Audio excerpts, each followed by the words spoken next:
SketchUp 2023 ভার্সনের সফটওয়্যারটিতে কীভাবে আমরা একটি অটোক্যাড 2D প্ল্যান নিয়ে এসে আমরা 3D তে রূপান্তরিত করব। প্রথমে আমরা স্কেচআপ ফাইলটি অর্থাৎ ডাবল ক্লিক করব। করার সাথে সাথে দেখেন এখানে আমার বিভিন্ন টেমপ্লেট আসবে।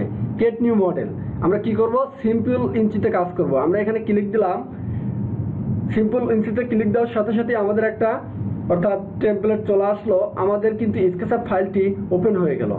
এরপর আমরা কি করব, এই যে এখানে একটা ম্যান দেখতে পাচ্ছেন এবং এখানে সাথে একটা ক্যাট দেখতে পাচ্ছেন এবং দুটো পানিকে আমরা সিলেক্ট করে ডিলিট করে দেবো। সিলেক্ট করে ডিলিট করার জন্য আমরা প্রথমে সিলেক্ট করলাম, অর্থাৎ ক্লিক দিয়ে আমরা সিলেক্ট করে তারপর কিবোর্ড থেকে আমরা ডিলিট প্রেস করব।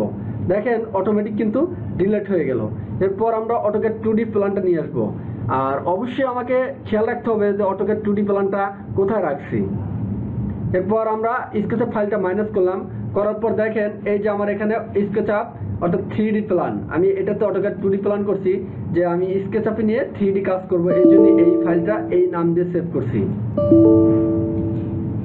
দেখেন এখানে আমার 3 বেডরুমের একটা বাড়ির ডিজাইন আছে, 3 ফিট বাই 29 ফিট। আর এখানে 3টি বেডরুম এবং জানালাগুলো কাটা আছে এবং অর্থাৎ ডোরগুলো অর্থাৎ মেইন যে বেডরুমের ডোরগুলো সেগুলো আমার দেওয়া আছে এবং বারিন্দাগুলো আমার দেওয়া আছে। এখন আমি এটাকে 3D করব। 3D করার জন্য আমাকে স্কেচআপে নিতে হবে, আর কিভাবে নিতে হয় সেটাই আমি দেখাবো। আমি অটোক্যাড ফাইলটা চেক দেওয়ার পরে মাইনাস করলাম, করার পর আমি আবার স্কেচআপে চলে যাব। স্কেচআপে যাওয়ার পরে দেখেন প্রথমে আমরা এখানে ফাইল মেনুতে যাব। ফাইল মেনুতে যাওয়ার পর দেখেন এখানে আমার অনেকগুলো অপশন আছে, এই যে new, save file, open, save as. এখানে সেভ এবং সেভ আস খুবই গুরুত্বপূর্ণ। যাদের লোডশেডিং হয় তারা এই দুইটা ব্যবহার করবেন দ্রুত, মানে কাজ করার মাঝামাঝি। কারণ লোডশেডিং হলে ফাইলগুলো কিন্তু আর মানে যেখানে কাজ স্টপ হবে সেখান থেকে কিন্তু ফেরত আনা যায় না। এজন্য আমরা এখন সেভ দিয়ে অথবা সেভ আস করে নেব সবসময়। এরপর আমরা এখন ইম্পোর্ট করব। চলেন যাই ইম্পোর্ট কিভাবে করতে হয়। ইম্পোর্ট অপশনে ক্লিক দিলাম। ক্লিক দেওয়ার সাথে সাথে দেখেন এখানে আমি 2D ফাইলটা আমি কিন্তু দেখেছি যে ডেস্কটপে সেভ দিয়ে রাখছিলাম। এখানে আমার স্কেচআপ 3D ফাইল অর্থাৎ স্কেচআপ 3D প্ল্যান, এটাতে আমার 2D প্ল্যানটা আছে। এটাকে আমি ক্লিক দিলাম, দেওয়ার পর অল সাপোর্ট টাইপস এটাতে আমি দিয়ে নিলাম।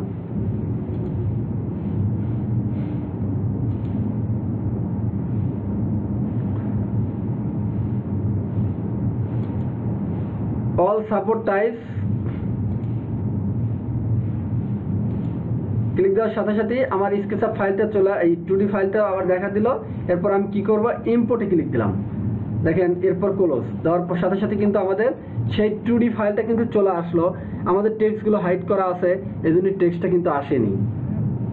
আপনারা এভাবে খুব সহজেই মানে স্কেচআপ ফাইলে কিভাবে 2D প্ল্যান ইম্পোর্ট করতে হয় এভাবে আপনারা করতে পারবেন আমার ভিডিওটি দেখলেই।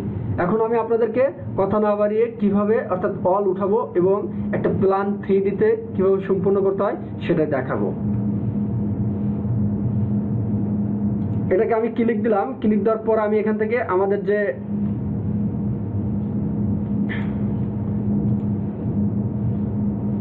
এই কর্নার আছে এই কর্নার থেকে আমরা একটু দূরে প্রেস করে নেবো। নেওয়ার জন্য এখানে ক্লিক দিয়ে এখানে রাখলাম, রাখার পর এই কর্নার প্রেস করে আবার এই পাশে রাখলাম।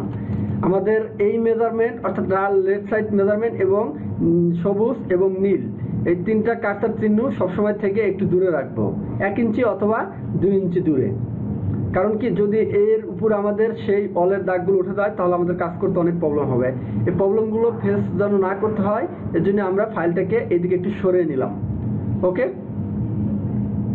এখন আমরা এটাকে একটা সহজ প্ল্যান আছে, এটাকে যদি আমরা চাই ইম্পোর্ট করে নেব, ইম্পোর্ট করতে পারবো, এক্সপোর্ট করে নেব। এক্সপোর্ট করে নিলে আমাদের কাজ করার সুবিধা হয় এবং চাইলে আমরা এক্সপোর্ট ছাড়াও আমরা অল উঠাতে পারি। আমি এক্সপোর্ট করে নিয়ে কাজ করব। এটাকে ক্লিক দিলাম, দেওয়ার পর এখান থেকে এক্সপোর্টে ক্লিক দিয়ে আমরা কি করব, ডোরগুলোকে সম্পূর্ণ ডোরগুলোকে আমরা ডিলিট করে দিলাম। সবগুলো ডোরকে আমরা ডিলিট করে দেব। আমি শুধু এক্সটেরিয়র ডিজাইন করব, আমি ইন্টেরিয়র কাজ করব না। এক্সটেরিয়র ডিজাইন করার জন্য আমাকে শুধু বাইরের অলগুলো উঠাতে হবে। জানলার সানসেটগুলো আমি ডিলিট করে দিলাম। ওকে, এখন আমি অল উঠাবো। অল উঠানোর জন্য প্রথমে কি করব, রেক্ট্যাঙ্গুলার নেব অথবা আমরা পেন্সিল দিয়েও এগুলো আমরা অল নিতে পারি। আমি চাইলে এপাশের টুলবার এবং এপাশের যে আমাদের ম্যাটেরিয়াল সম্পর্কে যদি ধারণা দিতে যাই তাহলে ভিডিওটা কিন্তু অনেক লং হবে। আমি অল্প টাইমে কীভাবে মানে শর্ট করে আমি টুলবার এবং ম্যাটেরিয়ালসগুলো ব্যবহার শেখাবো এবং কাজের মাধ্যমে।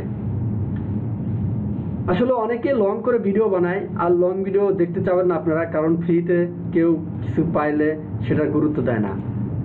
ওকে, আমি এটাকে যে ডিফল্টে আমি এই পাশের এটাকে আমি হাইড করে রাখবো। হাইড করার জন্য এখানে কর্নার প্রেস করলাম, হাইড করলাম। এখন ডিসপ্লেটা কিন্তু আমার অনেক বড় হলো। আমি এই ডিসপ্লেতে কাজ করলে আমার অনেক সুবিধা হবে, কারণ আপনাদের কাজ বুঝতেও প্রবলেম হবে না এবং আমার ডিসপ্লেটা বড় লাগবে, আমি কাজ করতে অনেক মজা পাবো এবং কাজের কোয়ালিটি ভালো আসবে। ওকে, আমরা এখন কথা না বাড়িয়ে প্রথমে পেন্সিল, এটার নাম হলো পেন্সিল, আর নিচে দেখতে পাচ্ছেন এটা হলো রেক্ট্যাঙ্গুলার, সরি এটা পেন্সিলের নিচে রেক্ট্যাঙ্গুলার। এই 6টা টুলবারই অনেক প্রয়োজন এবং কাজে লাগে। এটা হলো ইরেজ, আর এটা হলো পেইন্ট বাকেট, অর্থাৎ ম্যাচ করা, অর্থাৎ কালার বিভিন্ন কিছু ম্যাচ করা একই জিনিসকে একাধিক করার জন্য। ওকে, আমরা প্রথমে এই যে লাইন দিয়ে দেখাই। প্রথমে আমি লাইন নিলাম, লাইন নেওয়ার পর আমি চাচ্ছি যে আমি এইটুকু অর্থাৎ ফিল আপ করবো। ক্লিক দিলাম, এখানে ফিল আপ হয়ে গেল। এটাও ক্লিক দিলাম, ফিল আপ হয়ে গেল। চাইলে আমরা পেন্সিল দিয়ে নিতে পারি এবং চাইলে রেক্ট্যাঙ্গুলার দিয়ে নিতে পারি। এভাবে সম্পূর্ণ ফিল আপ করে নেব। ভিতরে দরকার নাই, যদি চাই আমি ভিতরে করতে পারবো।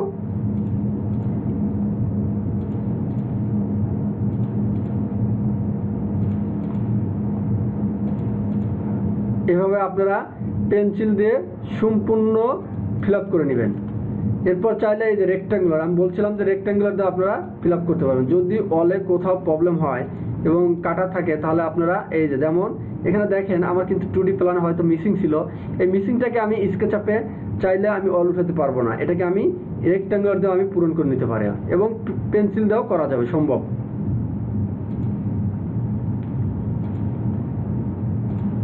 ফিল আপ করে নিলাম।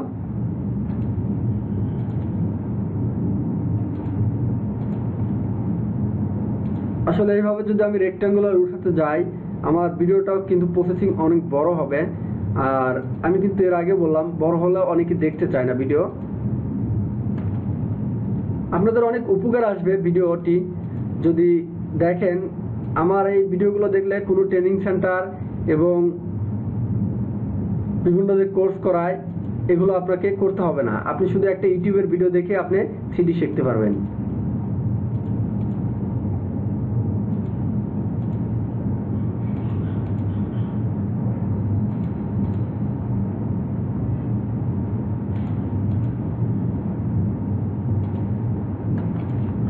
দেখেন অনেক সময় আমাদের ফিল আপ করার সময় তখন কিন্তু আমাদের সবগুলো ফিল আপ হয়ে যায়। এটাকে আমরা কি করব, এটাকে সিলেক্ট দিলাম, দেওয়ার পর আমরা কিবোর্ড থেকে ডিলিট প্রেস করব, অটোমেটিক কিন্তু সেগুলো ডিলিট হয়ে গেল, এখন ভিতরে থেকে গেল।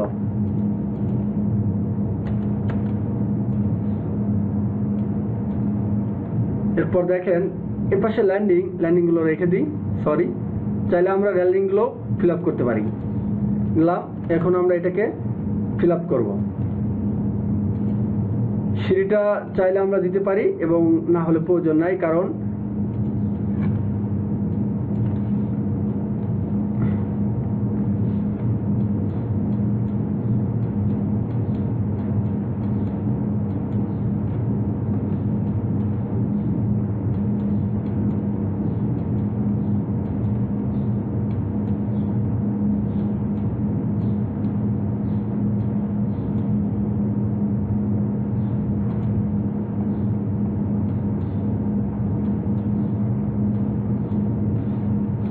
পেন্সিল দিয়ে এটাকেও ফিল আপ করে দিলাম এবং সবগুলোকে আমরা ফিল আপ করে দিলাম। ভিতরে লাইন যদি এরকম মিস্টেক হয় তাহলে আমরা ফিল আপ করে দেবো। আমি চাইলে কিন্তু এই ভিডিওগুলো আমি শর্ট করে বানাতে পারতাম, কিন্তু শর্ট করে বানালে আপনাদের বুঝতে অনেক প্রবলেম হবে। ক্লিক দিয়ে এগুলো ফিল আপ করে দিলাম। এখন আমরা ভিতরের যে ফিল আপগুলো আমরা এটাকে ডিলিট করে দিলাম, সিলেক্ট করে আমরা কিবোর্ড থেকে ডিলিট প্রেস করব। এখন দেখেন কিভাবে অল উঠাতে